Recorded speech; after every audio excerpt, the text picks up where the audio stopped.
Human rights ফাউন্ডেশনের বর্ষপূর্তি পালন দুবরাজপুরে। Vision life human rights ফাউন্ডেশনের আজ বর্ষপূর্তি পালিত হলো দুবরাজপুরে। স্বামী বিবেকানন্দের জন্মদিনকে স্মরণ করে গত বছর পথ চলা শুরু হয়। সেই স্বামীজির প্রতি শ্রদ্ধা জানিয়ে অনুষ্ঠান শুরু হয়।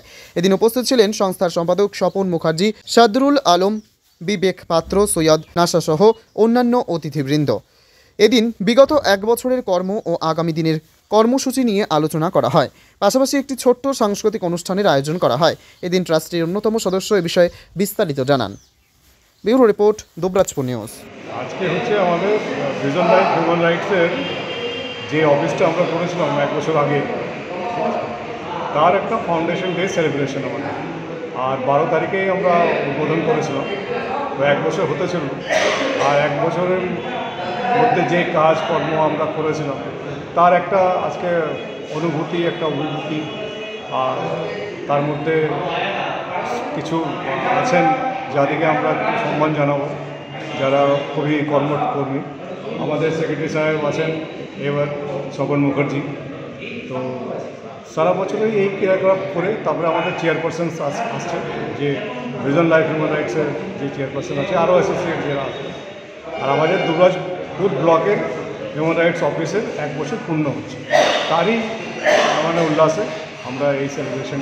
কীভাবে পালন করছেন আজকের দিনটি? এটা স্বামী বিবেকানন্দ যার আছে তারই সমস্ত প্রণাম জানিয়ে, শ্রদ্ধা জানিয়ে, মানে এই দিনেই আমাদের সমস্ত করেছিলাম, তাকেই নিয়ে আমরা তাদেরই আদর্শে চলার।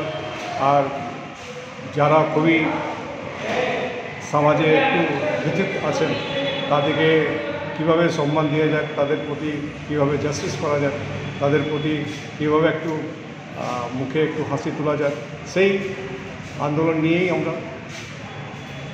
কি অনুষ্ঠান হলো আজকে আপনাদের?